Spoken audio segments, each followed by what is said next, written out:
Well, hello, everyone that's here in person, and hello, everyone in Zoom land. My name is Bonnie Garcia-Glockner. I'm the Assistant Director for the Office of National Fellowships. I have two of my colleagues here with me today. I'll let them introduce themselves. Keith?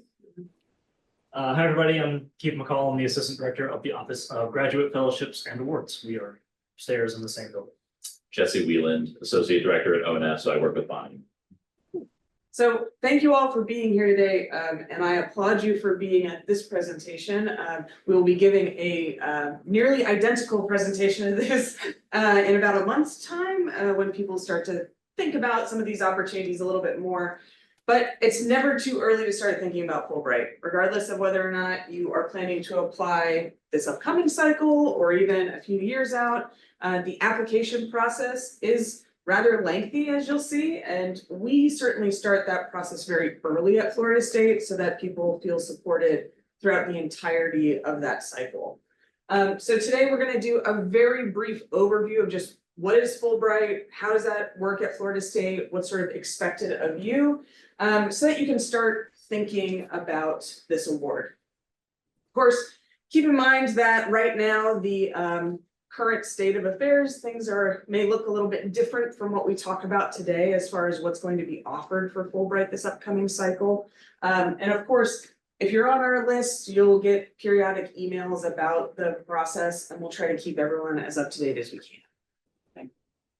So what we're going to do today, we'll talk about what is Fulbright. We'll talk about that eligibility and some specific grant details. So Fulbright kind of comes in two flavors, and we'll discuss what each of those are. We'll talk about that application checklist, what makes a strong application, and then our timeline and how you will fit into that timeline.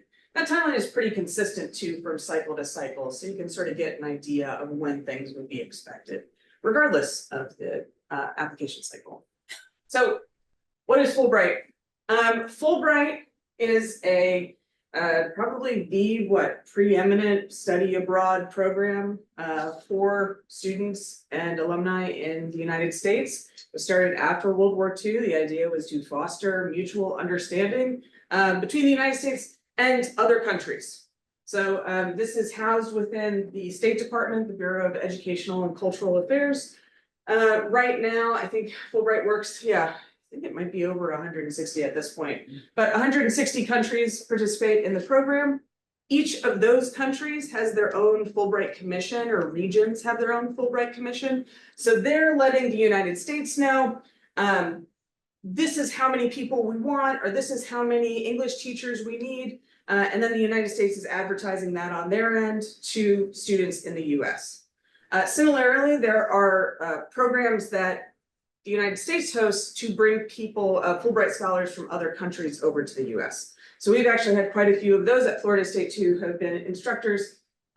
Notably, I'm thinking about some of our instructors for the Arabic language department have been Fulbrighters themselves here doing their Fulbright, helping to teach the language at Florida State. So it goes both ways. There's also some Fulbright programs for faculty members and other administrative scholars. There's, if some of you might have heard of like the Fulbright Summer, US-UK Fulbright Summer Institutes, yes, that's the word, which is typically for students that are a little bit earlier in their academic career. All this to say, it's a very large program. It's got lots of different branches to it. The one that we're talking about today is that US Student Programs one, which is for students that have that bachelor's degree conferred, right? So let's talk about where FSU Fulbrighters have gone. We've been fortunate enough at FSU to have over 170, I think it's officially 176 Fulbrighters through the program, going to over 60 different countries. This is our current group of students that are, I guess, just finishing up. They'll be coming back or have already returned. One just went because she's in Kenya. That's right. Yeah. So not every, that's a good example, not every award leaves at the same time. They're very spread out. It's just dependent on what the country is looking for out of their recipients. This year, we have another crop of students that have met the semi-finalist status. So right now we're in this waiting period to see how many of our semifinalists will make it to that final round. So that means their application is in the other country now being evaluated by that commission. So we're hoping in the next couple of months to get really good news on that. So eligibility. First and foremost, you have to be a citizen or a national of the US at the time of the application. It's really important. We've had people in the past that haven't been eligible because they're like, oh, well, it will be, I will have that by the time I would go overseas. Fulbright won't even let you start the application if that's the case. So you really want to make sure that all of that is taken care of beforehand. Like I said, you have to have that bachelor's degree conferred. Now that is by the start of your grant. So it's very, very common for us to work with students as they're in between that summer, between their junior and senior year. We'll work with them all summer. It'll be due in October, and then they're sort of waiting all of that senior year, that last year before graduation, to see if they've been accepted or not. If they have received the award, then they would start their Fulbright the fall after that. That being said, if there's seniors here and anyone, sorry, I keep looking at you all because you're right here, but I know there's a whole bunch of people on Zoom too. If you're a senior who's here, that's fine too. We work with folks right after they graduate as well. In fact, we've had people who have graduated maybe 3-4 years out who have come back and decided this is really what I want to do. And as long as you haven't enrolled at another institution, we can help you with that application. So we do want to make sure that those opportunities are as available to people as possible. Yes, and for those of you in here, there are snacks. Please help yourself to snacks at any moment. Thank you. Yes. The other part of eligibility, and this isn't the case for every award, but some awards do require that you have a language level to be accepted. So I'm trying to think specifically. I think Spain has like an intermediate. Any Spanish-speaking countries, intermediate, Mexico's advanced, Yes. typically. Yes. I don't know. I think it's the languages that you could commonly assume are taught at most institutions, like Spanish, French, German, Italian, like those all have some level of proficiency, but Yes. yeah. So I mean, we have worked with members of the languages departments to try to get those evaluations in place, but oftentimes people are just previous professors, right? They have those folks fill out that language evaluation for them. We sort of treat that almost like a letter of rec. You need to make sure you have that in early. You've thought about who's going to do that. Get that out of the way sooner rather than later. And last thing I'll mention is that they say that you need to be in good health. Now, obviously, if there are other considerations or there are things that you think should be into your application process, we encourage you to reach out to Fulbright directly. They do have they have a really good staff who are just trying their hardest right now. So they are happy to answer any questions you have about any of these eligibility requirements, but especially the health one. We don't want people to see that and think, oh, well, I have XYZ condition, therefore I'm not eligible. Let them decide that, talk to them first. Okay. All right, so the grant details. These Fulbright awards, they typically cover all your travel expenses, health insurance, and you receive a monthly stipend. That stipend is going to be really dependent on the country that you are in, and sometimes even the region of that country that you are in. As we found out recently with like folks in Uzbekistan who were there as ETAs, there was a different stipend that was given to folks that were in the city versus the rural parts of the country. Whereas folks in next door in Kyrgyzstan were receiving the same amount regardless of where they were put. So it can make a big difference. I know last cycle they provided that information on the country site. So if that's something that is important to you before you start applying, hopefully that information is there again. Typically these grants are lasting anywhere from 8 to 12 months, starting in that like August, September time usually. And you can only apply to one award type in one country. There's a few multi-country awards. I think it's maybe one now. So, so you do need to make a decision as to what you want to actually apply to, right? I can't read that. Do you have to travel to get any grants/scholarships? For the Fulbright, yes, it's, you're going overseas to be essentially an ambassador of the United States in these areas. So you do have to travel abroad for this particular award. Yeah, no problem. So like I mentioned, these awards sort of come in two flavors. You have your English teaching assistantships, which is actually a more recent addition to the Fulbright program. When Fulbright started, it focused primarily on these academic grants. So academic grants allow you to apply for graduate degree enrollment at different institutions and countries. Or you can travel to a country and do your own research project. So this can be, excuse me, an independent project, or say you're, an alumni who is now working in like the nonprofit sector. There have been projects like that. We've also had folks that are in graduate school here. They're going over to do research that will impact the graduate work that they're doing back at Florida State, right? So lots of ways that you can approach the academic grants. There's also the creative awards, which we shouldn't shy away from, but we just typically don't have a lot of people apply at Florida State. That doesn't mean that we shouldn't. And there are arts awards. So again, it's going to do research, going to do art in those countries, come back and certainly share about that experience. And then the other one is the English teaching assistantship. So oftentimes these students are going over to a particular country. That country has said, we need X amount of English teachers. They're all going to go to these different regions. It's pretty uncommon for like two people in a country to go to the same area. Even less likely that if they are in that same area, they'll be in the same school. But it's just a chance for folks to go over to teach English, to share about what it is to be quote unquote American. Obviously, that's not a monolith, and that's not what Fulbright's looking for. They want you to share your experience, right? So there have been questions in the past for ETAs, like, how might you share something like Thanksgiving with your students? What would you hope would be like major takeaways from that, right?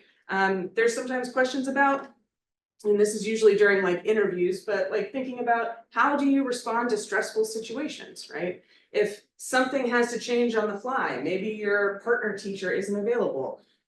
These are questions too that I think even before you get to applying are important ones to ask yourself. Because if your feeling is generally like, oh, that would be big red flag, no zone for me, then maybe the ETA isn't the award that you should be looking at, right? And we're happy to help you go through that process to figure out what award makes the most sense for you. Anything else you'd like to add about either of those awards? You do have a lot of artists. I We typically work do. with them. We do. But they're a small group, but they are a mighty group. Yes. So if you're a poet, if you are a painter, if you are in the creative arts in any way, please apply. Yes. Yeah. And we have so many great art faculty too that want to support Fulbrighters. So if you fall in that realm, please let us know. Okay, so you're eligible, you know the award you want to apply to, you know the country. Now what? Well, at Florida State, we have a pretty involved process, but typically your checklist for what is required remains consistent for any of the awards. You have that online application that's going through Fulbright's portal. You have a statement of grant purpose, which tells, why is it that, or what is it that you plan to do? How are you going to do that? So if it's teaching, what methods do you want to employ in the classroom? Why is it that you want to teach in this particular place? If it's study research, maybe you're talking about, well, this is why this graduate program is so essential to my development, or this is why being in this particular country doing this research will aid in my graduate degree, right? All of those types of things. I consider the statement of grant purpose sort of like your nuts and bolts essay. It's like, this is how you're going to do the things. And then that personal statement is a one-page chance for you to talk about your goals, your ambitions, how Fulbright plays into that experience, and what you hope to get out of the journey, right? Like I mentioned, you have that language evaluation, you have these 3 letters of recommendation. If you are going for something like the ETA, this is actually an online form. This is very simple for your recommenders to fill out, but you do want to think about, okay, who can write me either that letter or who can fill out that form to best talk about maybe not just your academic skills, right, but your ambassadorial skills, your leadership abilities, who can speak to your flexibility and your ability to adapt, right? Those are all things that like Fulbright is looking for. They want you to be authentic, but they also want to know that you're going to be able to take on the task that you're applying for, right? If you're doing an academic grant, if you're doing research, they sometimes like you to have letters of affiliation, which is a chance for you to say pretty much that like you've already done some amount of research. Here's an institution in that country that's willing to be your touchstone while you're there, right? It's not necessarily a letter of recommendation unless you have that type of relationship with that group. But it's really just saying like, hey, we've reviewed this. We think that this is a good idea. We think that they have the ability to carry out what they want to do. We're excited to work with them, right? That is one of the big reasons that we start our process super early, because unlike most countries in the world, the United States will work all summer long. But if you're looking for a letter of affiliation from, say, someone in France, and you reach out in June, they'll maybe get back to you in September, if you're lucky. So we want to make sure that if you're thinking about this type of award, you're already thinking about who you could tap for those letters of affiliation, and you're reaching out to them well before, you know, summer really kicks off. What's Sam's story? I almost feel bad talking about it, but he reached out well ahead of time for his letter of affiliation. Well, so Sam did okay, but Yeah. Nella, Yeah, who's currently in Germany, Nella started the process really early, even had some Zoom calls with the person. And then by the time of our campus deadline, still hadn't actually gotten a letter of affiliation. And she basically thought, okay, oh well, this isn't gonna work out, because for many countries, the letter of affiliation is required at application deadline. For Germany, it certainly is. And she thought she just wasn't gonna make it. She eventually got it. She's there. It's great. She got a really strong letter. It just came really late. So Yeah. even the best laid plans can take a while to come to fruition. and so that's also why we're here too, is to not just tell you when things are due, but offer you support. Like, how can we pivot? How can we still make this time constructive as you're going through this process, okay? You have to have your passport, you have to have those official transcripts. If you're an arts applicant, you also have to have a portfolio. So these are basic outline. Obviously, there's some nuanced things that you need to bring up for each of the different types of awards, but gives you a general idea. Start thinking now, not just about like maybe country and award, but who knows me best enough to write letters, or what are some institutions I might want to look into now. So what makes a strong application? For Fulbright, it's showing a commitment to that mission, right? They want to see that you are authentic in your writing about who you are and what it is you want to do, and that building bridges across different cultures and countries is paramount to what you are trying to achieve. If that's not coming through in your writing, that's no good, no bueno, right? So we want to make sure that as we're working with you, all of the different drafts you're going through, getting different advisors to look at your application, that you're getting the feedback to make that as compelling and authentic to who you are as possible, right? Other things to include, or other factors that come up with these applications. Do you have a lot of experience in country? If you do, that might be for them, like, why are we investing for you to go back to a place you've been to so many times, right? So thinking about then, how can I make this a compelling reason for me to go back to a place I've already been before, right? Language proficiency, or just that desire to learn. So if you do have maybe an intermediate proficiency, but one of the things that you're hoping to do is really, further hone your Arabic skills, right? Mentioning that in your application. There are places in the application where you can talk about what you're going to do outside of the classroom, or what you're going to do outside of doing your own research. So really talking about like, well, I've looked into maybe these groups or these organizations, or I'm just looking to really speak to people that live there and get that experience, and however you want to talk about that, but essentially, what is your plan or desire to further that knowledge, right? They want to see a project that is country specific. So part of if you're doing an ETA, certainly, most ETAs require that you not only teach, but you do some sort of community engagement project, I think is the best way to put it.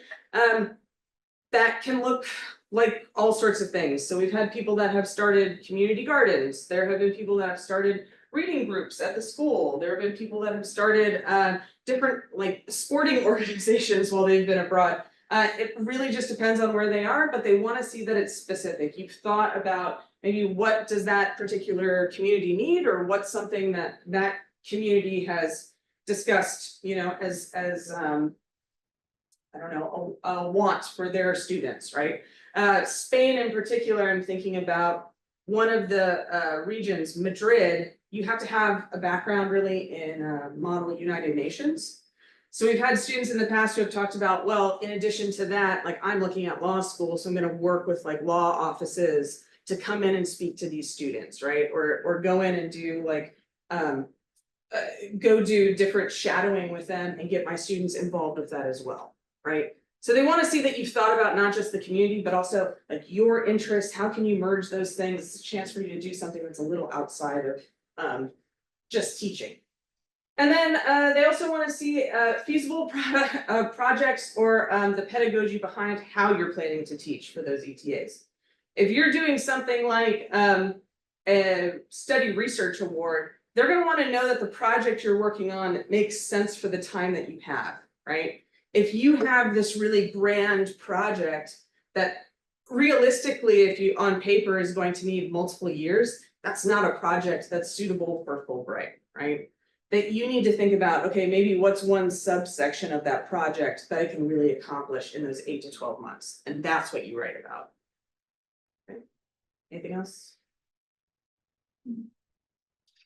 Well, I mean, I think for the ETAs specifically, like you've touched on it, but I think there's a difference between like sound pedagogy and then pedagogy that is sound and culturally conscious. And so it's not just showing that you're capable in the classroom, it's showing that my teaching methods and what I bring to the classroom in this country is going to best serve these students rather than if I apply to the neighboring country. Mm-hmm. And so again, that's why we start this so early, is because for the ETAs, I mean, for all of the applicants, I don't encourage my students to write right now, and I don't think any of us do. It is, you need to be researching, you need to be researching the country, you need to be researching current events, you need to be looking up their educational structure. For months, you need to be doing this casually, so that when you do get to the essays in late spring, we have a good foundation that we can build from. And then it's not, you know, okay, well, I'm trying to concurrently do all of this research and write, because then you're gonna have a bad time, I'm gonna have a bad time, it's not gonna be as constructive as it could be, doesn't mean it won't get done, but that's my my sage advice from doing this for a decade is the preparation is going to make or break the application process. The preparation that you do in the spring is going to make or break the writing process that you do in the summer. And that's, I think one of the first things when I first started in this role that Jesse told me was like, if you could go through and just change, you know, like Italy to Germany and your essay still makes sense, it is not specific enough to the group that you're working with, right? So general rule of thumb, you should write about the place that you hope to go to and make it specific. Okay. So here at Florida State, like I mentioned, we have this nice process and timeline for you to follow. For this upcoming cycle, we do have a Canvas site, so that will be available probably starting in late March or early April. The Fulbright website has not been updated yet, so we'd like that to be available before people start doing deep dives on this. But we do have this enrollment deadline of June 5th. Now, those of you that are alumni or will be graduating, you can still join the Canvas site as long as you have your login and password for Florida State. If it does give you issues, we can work with IT to get you into the site. So it's not an issue. But we do ask that by June 5th, you have enrolled in the Canvas site and we have a pre-application. That just lets us know that you're serious about applying and that you have looked further than maybe just like, oh yeah, like this country looks interesting. Like, no, you have a pretty solid idea of the award and country you're looking at. And that also helps us so that if you haven't been working with an advisor up to that point, we can get you matched with a Fulbright advisor for the process. Okay. And then the next big draft is just a few weeks after that. It is June 26th. That is when we want to see first drafts of those Fulbright essays. So that statement of grant purpose, that personal statement. It seems crazy because it's not due until October, but we do have to start really, really early. So if we can get those drafts in late June, that gives us several months where we're not necessarily meeting every week with you, but we're able to meet with you at least like, I think we said 4 or 5 times during that process so that you're getting feedback and assistance along the way. Because we want to make sure that everyone has everything in that they need, we do require that you have your recommenders into that portal, the Fulbright portal, by July 24th. That also gives your recommenders time to make sure that they're getting their letters in, they're getting those forms in, and you're not, you know, playing Nervous Nelly right at the end, waiting for someone to upload. Might happen anyway, but hopefully if it's early enough, then it won't. And then our campus deadline is that first week of September. I believe that's like the second week of classes this year. So campus deadline is by 3 p.m. on that Thursday. You have everything uploaded into the Fulbright portal.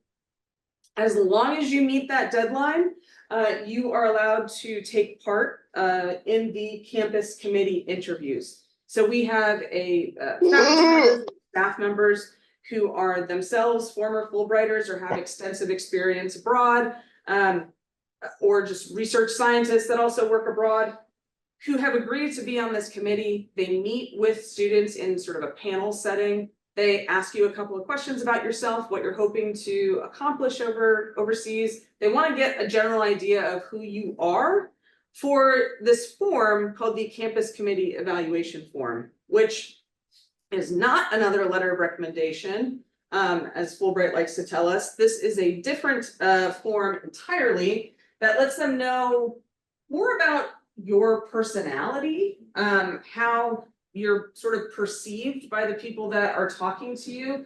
Do you appear that you're flexible, or was that sort of all a ruse in your application, right? This is a chance for the committee members to just put pen to paper on more of who you are and your dedication to the projects that you're looking at. So as long as you're meeting that September 4th deadline, you will be able to participate in the campus interviews on September 18th. Really important too, that if you're going through this process, you put those 2 dates on your calendar now. You know, if need be, we can be a little flexible with some of these. We're happy to work with people who are like maybe at the last minute deciding, oh, I really want to apply. But if you're not meeting this deadline, you will not participate on this date. And this is the only date for interviews. So if you're not there, you're not getting an interview, which is fine, but you won't have that form. And we really want to make sure everyone has as complete of an application as possible. And then the campus or the national deadline is early October. It's usually like the second week of October on a Tuesday. And then we play a long waiting game. So students or applicants usually find out in January, like late January, whether or not they're a semifinalist. So that means that your application went to the national level for the United States. There's screening committees all from November through December for each of the regions and awards. I think we've all now sat in on those, so we've had a chance to see what those screening processes look like. They'll winnow down the pool of applicants, and then they send that winnowed down pool to the countries. So those semifinalists, our semifinalists, those applications, like I mentioned, are now in country. Now those country commissions are going to decide on the finalists from that batch. Okay, so and those decisions come out anywhere between like February 1st to June 1st. I mean, it's a very wide window. It just depends on the country themselves. So all this to say, I don't expect people to have all of these dates down right now. I just want everyone to have an idea of like, this is a fair level of commitment, not just from you, but from us, right? We want to make sure that you feel supported and you know what it is you want to do, how you want to approach those applications. But if you're sort of like sliding into home for each of these, it's going to be a rough application process, and we don't want that.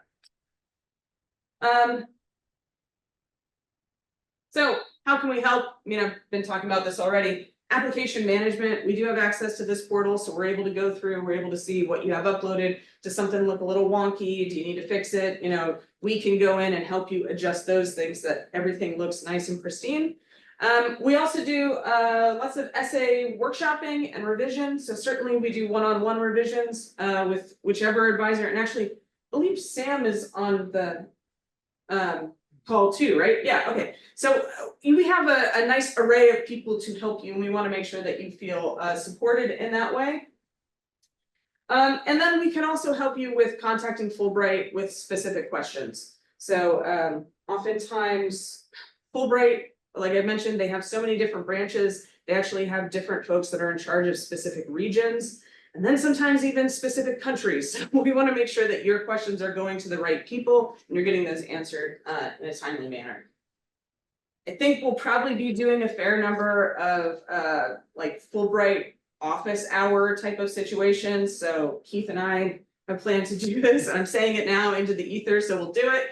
Have open times where people can come in and just ask us questions during the process too.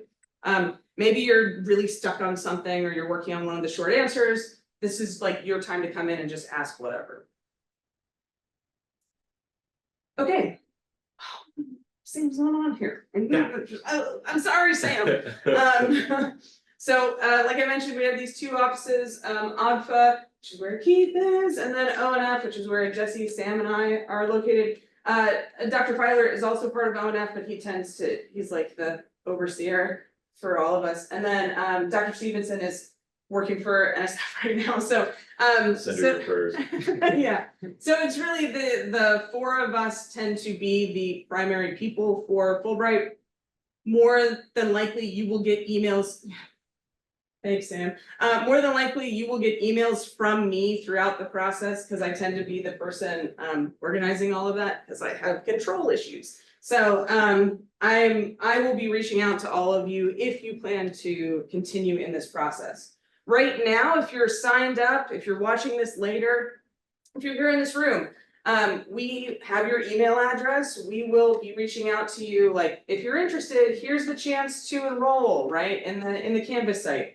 Once we have that enrollment period over, like, we're not going to contact you after that. So you'll have your chance to do that. And then anyone who's in the Canvas site will continue to get emails. I don't want to be bombarding people who aren't maybe thinking about this round. Okay. Anything else about Fulbright that you want to add as a general overview? I would add our campus process is not a weed out gatekeeping process. We are here to help you along. The campus interviews also are not meant to do that. They're not to gatekeep. You will still get to apply. The role of the campus committee is not to say that student can't apply. Yeah.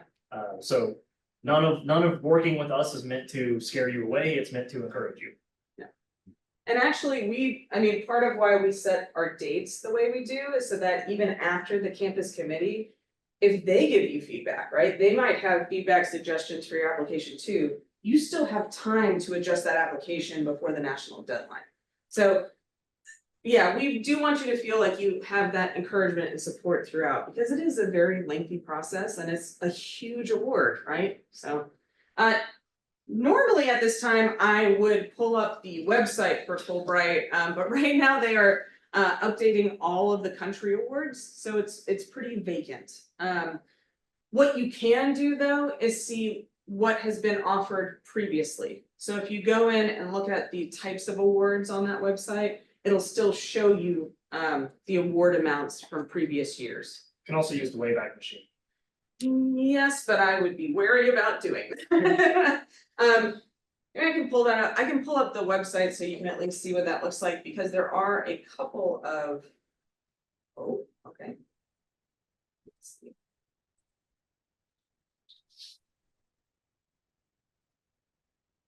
Look at this. Yeah, make sure you apply for the US student program. That is silly, but there's always a couple students every year that apply to the faculty awards. And unless you're faculty, you can talk to Peggy Wright Cleveland, but otherwise you're applying for the US student program. Yes. And so that's the, and can they see it online too? Is that up now? On the Zoom? Yeah. Okay, so yes, this is the current site.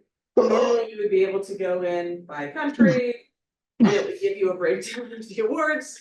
That is not the case right now. But if you go into some of the like competition and selection areas, it'll give you a breakdown of the different qualities they're looking for regardless of the country, which I think is still pretty helpful.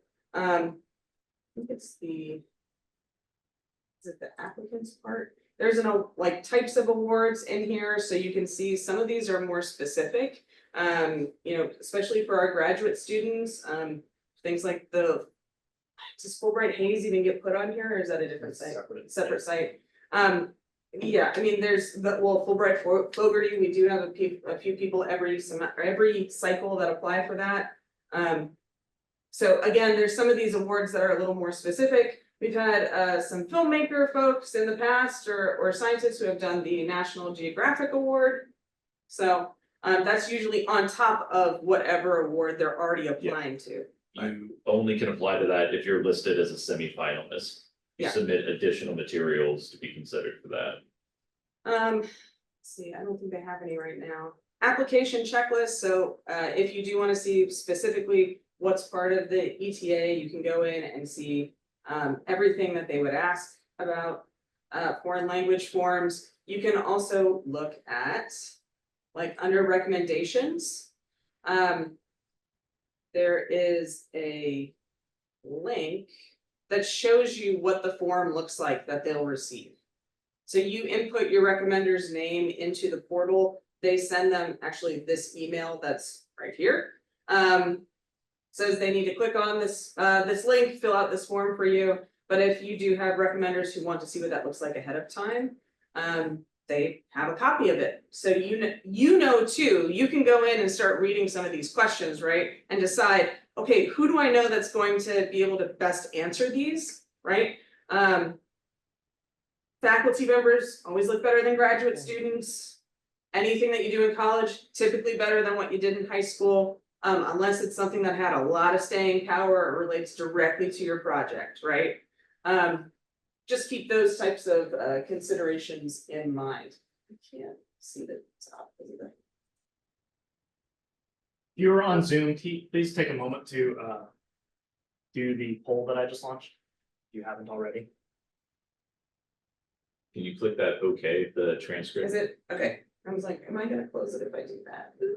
Okay,